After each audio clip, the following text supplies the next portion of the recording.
Hi friends, welcome back. MES 12 के कुछ topics already playlist में एडेड है। जैसे एजुकेशन का एटिमोलॉजिकल मीनिंग क्या है, उसके डेफिनेशंस और education from perspectives of theories of education. तो इस वीडियो में हम देखेंगे general features of education. Education के क्या क्या जनरल फीचर्स हो सकते हैं उसको हम देखेंगे। ठीक। तो एजुकेशन के जनरल पर्सपेक्टिव, जनरल फीचर को अगर देखा जाए तो पीटर्स कहते हैं कि कुछ सर्टेन कैरेक्टरिस्टिक्स को अगर हम एसेंशियल मान के देखेंगे और कोई कॉन्टेक्स्ट को हम कंसिडर नहीं करेंगे और कोई भी क्वेश्चंस को जो कि डिस्कशन में है उसको हम कंसिडर नहीं करेंगे तो ये ऑब्जेक्शनेबल रहेगा।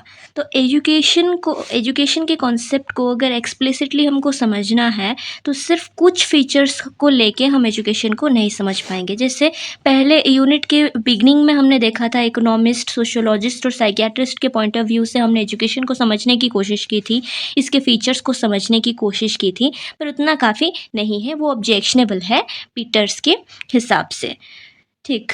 तो इसी रिगार्ड में हम देखते हैं कि काफ़ी सारी जो थियरीज ऑफ एजुकेशन है जो कि काफ़ी हद तक हम कह सकते हैं कि लिमिटेड है, वो कुछ हमारे फिलोसोफर्स हैं एजुकेशन के, तो वो एनालाइज करते हैं थियरीज़ को, एनालाइज करके एक क्लियर कॉन्सेप्शन ऑफ एजुकेशन तक पहुंचने की कोशिश करते हैं। फिलोसॉफिक स्क्रूटनी के हिसाब से अगर व्यू पॉइंट से हम रिवील करने की कोशिश करें कैरेक्टरिस्टिक्स ऑफ एजुकेशन को, वो इंट्रिंसिक होता है, कभी भी एक्सट्रिंसिक नहीं होता है। याद रखिएगा, इंट्रिंसिक होता है, कुछ हद तक एक्सट्रिंसिक है, पर ज़्यादा इसको हम मान के चलेंगे कि एजुकेशन का जो फीचर है ये कहीं ना कहीं इंट्रिंसिक होता है और इंट्रिंसिक से ही ये चल के एक्सट्रिंसिक तक जाता है और ओवरऑल डेवलपमेंट एक इंडिविजुअल का कराता है। ठीक। तो इकोनॉमिस्ट के पॉइंट ऑफ व्यू से ये हो सकता है कि एक इंडिविजुअल को अर्निंग का स्किल्स, तो इकोनॉमिस्ट के हिसाब से ये हो सकता है, जबकि सोशोलॉजिस्ट के हिसाब से ये हो सकता है कि कैसे सोसाइटी में एक इंडिविजुअल एग्जिस्ट करेगा, क्या क्या सब वैल्यूज़ और नॉर्म्स हैं उसको सिखाओ। साइकियाट्रिस्ट के हिसाब से हो सकता है कि साइकिक उसका जो कंडीशन है ये हमेशा अच्छा से बने रहे। ठीक है, मेंटल कंडीशंस उसका अच्छे बने रहे। तो ये पर्टिकुलर पॉइंट ऑफ व्यू हो सकता है इकोनॉमिस्ट, सोशियोलॉजिस्ट और साइकियाट्रिस्ट का। ठीक है, पर सिर्फ इसी को कंसिडर करके हम किसी एंड तक नहीं पहुंच सकते। ठीक है, तो काफ़ी सारे पॉइंट्स को हमें समझना होता है कि क्या है एजुकेशन के फीचर्स। ऐसे ही सोशल कोहेशन की अगर बात करें तो ये कहता है कि सोशलाइजेशन जो प्रोसेस है ये काम है एजुकेशन का, तो ये भी एक सोशोलॉजिस्ट का पॉइंट ऑफ व्यू हो गया। ठीक है, तो ऐसे अगर देखा जाए तो क्लासरूम में अगर इतने सी चीज़ को हम लेते चलेंगे तो ये बहुत जनरल सा चीज़ हो जाएगा और डेंजरस हो जाएगा हमारे एजुकेशनल सिस्टम के लिए, क्योंकि एजुकेशन सिर्फ एक इंस्ट्रूमेंटल वे नहीं होता है, उसको हम सिर्फ मैकेनिस्टिक वे में नहीं दे सकते हैं, उसको हम ग्रोथ तरीके से भी हमको देखना पड़ता है। एक बच्चा जो है वो प्लांट की तरह ग्रो करता है, उसको नर्चर की ज़रूरत होता है, नेचर की ज़रूरत होता है, उसको एनवायरनमेंट अच्छा होने की ज़रूरत होती है। ठीक है, ये सब चीज़ें जो है इसको भी हमें कंसिडर करना होता है, सिर्फ एक एक्सटर्नल एंड को लेके हम नहीं चल सकते हैं। ठीक। तो एजुकेशन को सिर्फ एक डेवलपमेंट का इंस्ट्रूमेंट हम नहीं मान सकते हैं, ह्यूमन रिसोर्स को डेवलपमेंट कराता है, पर सिर्फ एक्सट्रिंसिक वे में वो नहीं करा सकता है। इंट्रिंसिकली अगर एक इंडिविजुअल का नेचर, बिहेवियर उसका चेंज हो, बदले, मॉडिफाई हो, उसके बाद वो धीरे धीरे इंटरनलाइज करे चीज़ों को, वैल्यूज़ को, नॉर्म्स को, उसके बाद ही उसके अंदर की कैपेबिलिटीज़ इम्प्रूव होगी और वो एक रिसोर्स के तरह काम कर सकता है। पर सिर्फ यही नहीं कि मैन और वुमेन को हम सिर्फ एक रिसोर्स की तरह लेके चले, इनकम का ज़रिया बनाए और वो इनकम बढ़ेगा, फिर अपनी जीडीपी बढ़ेगी, अपना नेशनल इनकम बढ़ेगा, सिर्फ यही चीज़ हम लेके नहीं चल सकते हैं, क्योंकि man and women are not simply machines, ये सिंपली मशीन्स नहीं है।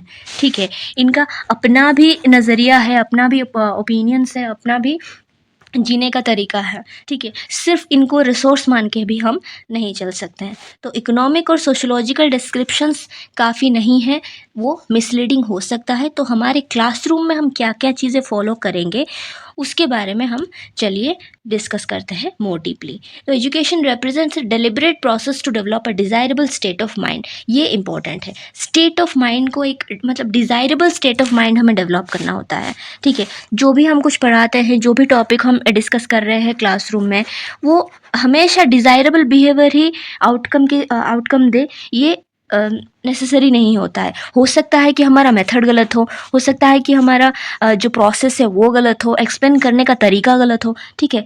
तो बच्चों के अंदर कोई कन्फ्यूज़न आ सकता है जिसको लेके कि वो टॉपिक को अच्छी तरीके से नहीं समझ रहे हैं या फिर किसी गलत तरीके से उसको समझ रहे हैं, ठीक है? तो ये हो सकता है। तो एक desirable state of mind improve कराना ये हमारे लिए इम्पोर्टेंट हो जाता है, ठीक है? तो एजुकेटेड वही पर्सन हम बोलेंगे जिसका एक डिज़ायरेबल मॉडिफिकेशन उसके माइंड में देखने को मिलता है, ठीक?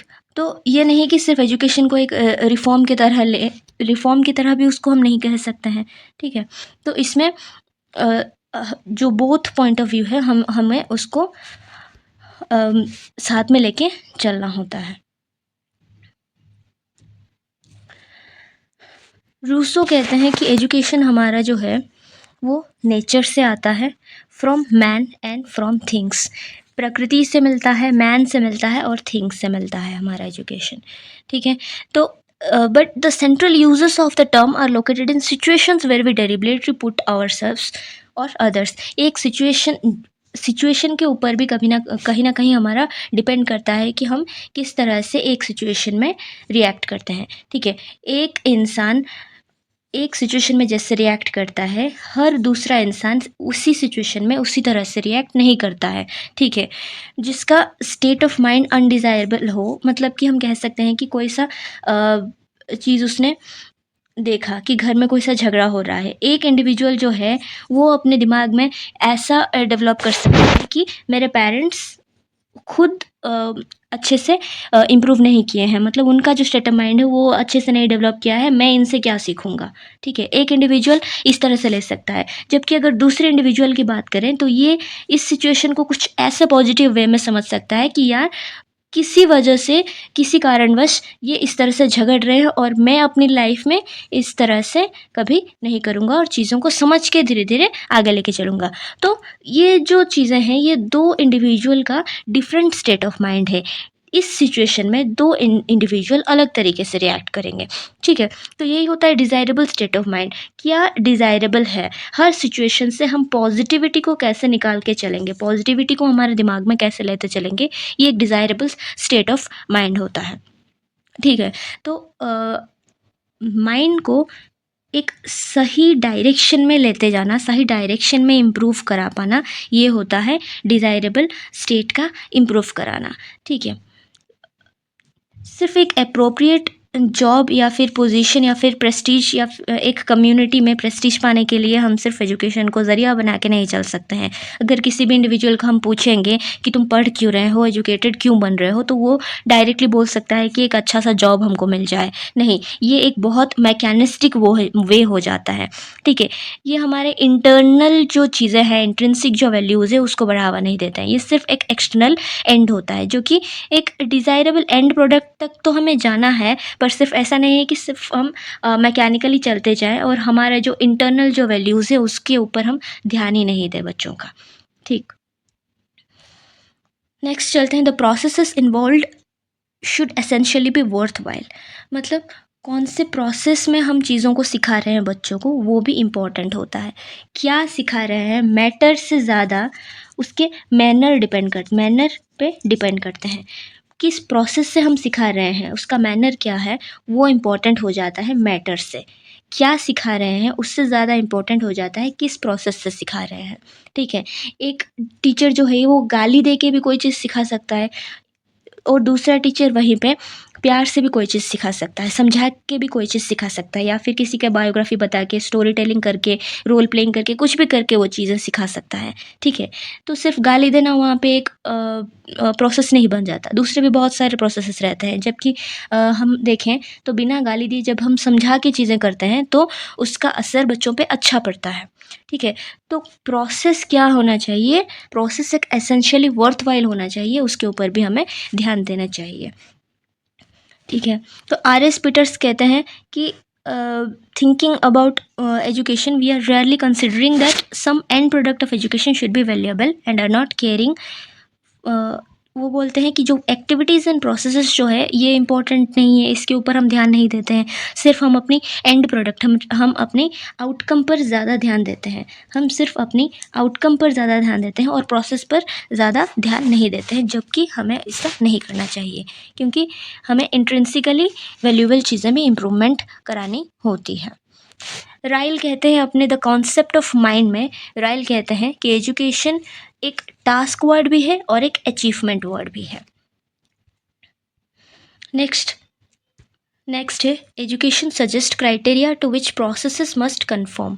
ठीक है, एजुकेशन कुछ क्राइटेरियाज देता है कि कौन से प्रोसेसेस कन्फर्म करना चाहिए, कौन से प्रोसेसेस में हमें चीज़ों को आगे बढ़ाना चाहिए। एजुकेशन सिर्फ एक कॉन्सेप्ट नहीं है जो कन्फर्म करता है और सेट्स यानी पर्टिकुलर टाइप्स ऑफ प्रोसेसेस, कोई पर्टिकुलर टाइप की प्रोसेस को वो सेट नहीं कर देता है। हम अपना प्रोसीजर भी फॉलो कर सकते हैं। हम ऐसा भी कर सकते हैं कि किसी एक्टिविटी से हम ट्रेनिंग भी दे रहे हैं और साथ ही साथ लेक्चरिंग भी कर रहे हैं। ठीक है, तो ट्रेनिंग, इंस्ट्रक्शन, लेक्चरिंग, ये सब प्रोसेस हम मिला के चीज़ें, एक्टिविटीज़ को हम उसमें इन्वॉल्व करके प्रोसेसेस को आगे बढ़ा सकते हैं। ठीक है, तो सिर्फ एक्सटर्नल चीज़ें हमें नहीं करनी चाहिए, इंट्रिंसिक भी चीज़ें होनी चाहिए। बच्चा वैल्यू को समझना भी चाहिए, वैल्यू को इनकलकेट भी करना चाहिए, ना कि हम सिर्फ उसको ऊपर में ही चीज़ें बताते जा रहे हैं और वो समझ कुछ नहीं रहा और वो समझ कुछ अलग रहा है। हम उसको पिक पॉकेटिंग के बारे में बता रहे हैं, पिक पॉकेटिंग के जो नेगेटिव कॉन्सिक्वेंसेस के बारे में बता रहा है हम, पर वो जो बच्चा है उसको क्या आ जाता है कि क्यूरोसिटी आ जाता है कि पिक पॉकेटिंग करके हम पैसा कमा सकते हैं, हम उसका ऐसा यूज़ कर सकते हैं। ठीक है, ये जो नेगेटिव कॉन्सिक्वेंसेस उसके दिमाग में आ जाता है, ये नहीं होना चाहिए। तो हमारे यहाँ पे प्रोसेस गलत हो सकता है और वो प्रोसेस को हमें ध्यान में रखना चाहिए, क्योंकि एजुकेशन सिर्फ एक्सट्रिंसिक नहीं होता है, इंट्रिंसिक होता है और ये एक रिफॉर्म की तरह काम करता है, पर हमेशा रिफॉर्म नहीं होता है। इंट्रिंसिकल वैल्यू को हमें इम्प्रूव कराना होता है और ये इम्पोर्टेंट होता है। ठीक, तो एजुकेशन को हम सिर्फ मैकेनिस्टिक या ऑर्गेनिज्मिक वे में लेते हैं, उसको ग्रोथ के तरह भी हमें लेना चाहिए। जैसे एक प्लांट ग्रो करता है, धीरे धीरे उसको हर चीज़ उसको चाहिए होता है, उसको वाटर चाहिए होता है, उसको सनलाइट भी चाहिए होता है, धीरे धीरे चीज़ें उसको चाहिए होता है अपनी ही एनवायरनमेंट से। एक बच्चे को ही उसी तरह अपनी ही एनवायरनमेंट से काफ़ी चीज़ें चाहिए होता है। सिर्फ जॉब ओरिएंटेड चीज़ें हमें नहीं करनी है, हमें उसके जो मोरल डेवलपमेंट कराना है, एथिकल डेवलपमेंट कराना है, नेचर जिसका उसका किस तरह से नेचर अच्छा बने, वो सब चीज़ें जो ह्यूमनिस्टिक वे से हमको उसको देखना चाहिए। ह्यूमनिस्टिक वे भी इम्पोर्टेंट होता है। यही आता है एक वर्ड एम। हम हमेशा एम की ओर फोकस करते हैं। अगर हम देखें शूटिंग और थ्रोइंग में, तो यहाँ पे हम कंसंट्रेशन ऑफ अटेंशन को एक ही ऑब्जेक्ट में हम कंसंट्रेट करके शूटिंग करते हैं या थ्रो करते हैं चीज़ें। ठीक है, तो it can be clearly distinguished from purpose और motive. It is for this reason that the term aim is frequently used in the context of education. Education में एम जो वर्ड है वो बहुत ज़्यादा फ्रिक्वेंटली यूज़ की जा रही है। It is not to ask for the production of ends external to education. A person on the other hand may say that he wants to train people so that they may get good jobs. In such a situation he is talking not about the aims but purposes of education. जब वो ऐसा कहता है कि मुझे लोगों को training देनी है ताकि वो जॉब ले सके अच्छा, तो यहाँ पर वो उस एजुकेशन का एक्सटर्नल एंड को ही देख रहा है। ठीक है, ये उसके पर्पस को ही देख रहा है, एजुकेशन के पर्पस को ही देख रहा है, जो कि एक्सट्रिंसिक होता है। वेल पेड जॉब्स लेना ये हमेशा एक्सट्रिंसिक एक्टिविटी में जाता है, ना कि इंट्रिंसिक। नेक्स्ट देखते हैं scrutiny of the mechanistic and the organismic models of education and emergence of progressive ideology. Progressive ideology किस तरह से ग्रो किया। प्रोग्रेसिव आइडियोलॉजी मतलब कि चाइल्ड सेंटर्ड आइडियोलॉजी होता है। चाइल्ड सेंटर्ड आइडियोलॉजी में हम देखते हैं कि चाइल्ड का जो इंटरेस्ट है उसके ऊपर ज़्यादा ध्यान दी जाती है। चाइल्ड को एक प्लांट की तरह हम सोच के चलते हैं। उसको एक मशीन की तरह हम ट्रेन करने की नहीं सोचते हैं, मशीन की तरह हम उसे मैकेनिस्टिक वे में नहीं देखते हैं, हम उसको ऑर्गेनिज्मिक वे में देखते हैं। ये एक ऑर्गेनिज्म है, ये ग्रो कर रहा है और उसको हमें नेचर नर्चर एंड जो भी चीज़ें उसको चाहिए उसको प्रोवाइड करनी है, उसके डिज़ायर के हिसाब से उसको प्रोवाइड करनी है, तभी उसका जो पोटेंशियलिटीज़ है वो इम्प्रूव कर पाएगा, उसके सेल्फ एक्सप्रेशंस इम्प्रूव कर पाएंगे। उसको हमें पनिशमेंट नहीं देना है, उसको हमें एक्सपीरियंसेस देना है और उसके सेल्फ एक्सप्रेशंस उसको उसके इम्प्रूव करानी है। फ्रॉइबल, टैगोर, जीडू कृष्णमूर्ति, औरोबिंदो, ये सब जो लोग थे ये चाइल्ड के इंटरेस्ट पर ज़्यादा फोकस दे रहे थे और स्टेज ऑफ डेवलपमेंट के ऊपर भी ज़्यादा फोकस दे रहे थे। तो इसी से शुरू हुआ प्रोग्रेसिव एजुकेशन, जिसका फादर माना जाता है जॉन ड्यूई को। प्रोग्रेसिव एजुकेशन मतलब चाइल्ड सेंटर्ड एजुकेशन, जिसमें चाइल्ड के इंटरेस्ट क्या है, चाइल्ड किस तरह से पढ़ना चाहते हैं, वो खेल कूद के ज़्यादा पढ़ना चाहते हैं या फिर किस तरह से वो पढ़ना चाहते हैं। पिक्चर वाइज जो माइंड मैपिंग होता है, पिक्चर्स देख के वो सीखना चाह रहे हैं, पीयर ट्यूटोरिंग उनको पसंद आ रही है या किस चीज़ से वो ज़्यादा ग्रास्प कर पा रहे हैं चीज़ें, वो देखा जाता है। और प्रोग्रेसिव एजुकेशन में टीचर सेंटर में नहीं होता है, हमेशा चाइल्ड सेंटर में होता है, चिल्ड्रन सेंटर में होता है, ठीक है। वो चाइल्ड सेंट्रिक एजुकेशन इसको कहा जाता है। तो प्रोग्रेसिव आइडियोलॉजी इस तरह से डेवलप हुआ।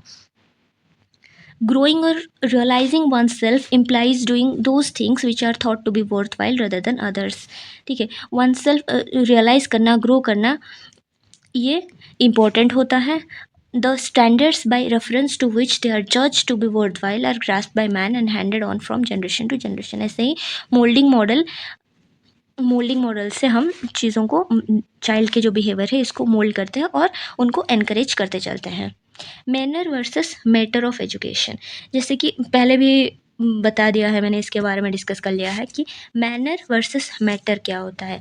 मैटर यानी कि जो टॉपिक हमें डिस्कस करनी है बच्चों के साथ, टॉपिक से ज़्यादा इम्पोर्टेंट हो जाता है उसका प्रोसेस, ठीक है। टॉपिक से ज़्यादा इम्पोर्टेंट हो जाता है उसका टॉपिक प्रोसेस। सपोज़ कि हम एनवायरनमेंट के बारे में कुछ बता रहे हैं, सिर्फ क्लासरूम में हम बताएंगे कि इस तरह से हम एनवायरनमेंट को बचा सकते हैं, इस तरह से हम प्रिजर्व कर सकते हैं एनवायरनमेंट को। इसके अलावा हम ये भी तो कर सकते हैं कि किसी एनवायरनमेंटल प्लेस को उसको बच्चों को लेके जाएं और वहाँ पे दिखाएं कि सपोज़ हम लेके गए किसी इंडस्ट्रियल एरिया में जैसे जहाँ पे गार्बेज जमा हो रहे हैं और गार्बेज की वजह से क्या हो रहा है, उनको जो इनसाइट नॉलेज जो है उनको देनी चाहिए, ठीक है। तो ये एक प्रोसेस हो सकता है, या तो हम क्लासरूम में बैठ के उनको लेक्चर दें या फिर हम किसी साइट में ले जाकर उनको चीज़ें दिखाकर उनको रियलाइजेशन कराएं चीज़ों का, ठीक है। तो ये होता है मैनर, किस प्रोसेस से हम सिखा रहे हैं, और मैटर कौन सी चीज़, हम कौन से टॉपिक हम सिखा रहे हैं, ठीक है। तो हमेशा प्रोसीजरल प्रिंसिपल्स को भी हमें ध्यान देनी चाहिए, उस पर स्ट्रेस देना चाहिए, ठीक है। तो यही होता है, मैनर इंपॉर्टेंट बन जाता है मैटर से, ठीक। तो इससे क्या होता है ना, इंडिविजुअल को एक डायरेक्शन मिलता है। ट्रेडिशनल टीचर्स क्या करते हैं, हमेशा क्लासरूम में बिठा के उनको लेक्चर की तरह सुनाए जाते हैं और आज भी ये चीज़ हो रहा है। तो जब हम साइट में ले जा करके उनको चीज़ें दिखा करके बताते हैं, वो उनके दिमाग से कभी निकलता नहीं है और ऊपर से वो चीज़ों के ज़्यादा अवेयर हो जाते हैं, ठीक है। चीज़ों से ज़्यादा अवेयर होते हैं और वो चीज़ें जल्दी भूलते भी नहीं हैं।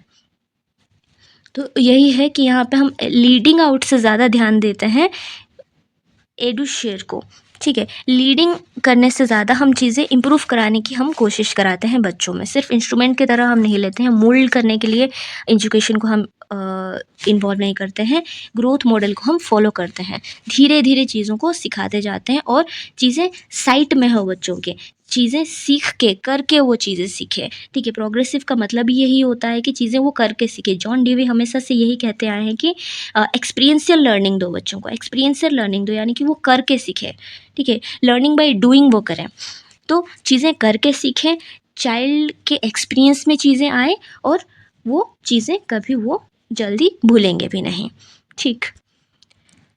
तो आज के वीडियो में हमने यही कवर किया, फिर नेक्स्ट देखेंगे 1.6 हमने कवर किया, नेक्स्ट वीडियो में हम 1.7 who is an educated person ये कवर करने वाले हैं। Till then bye bye, take care.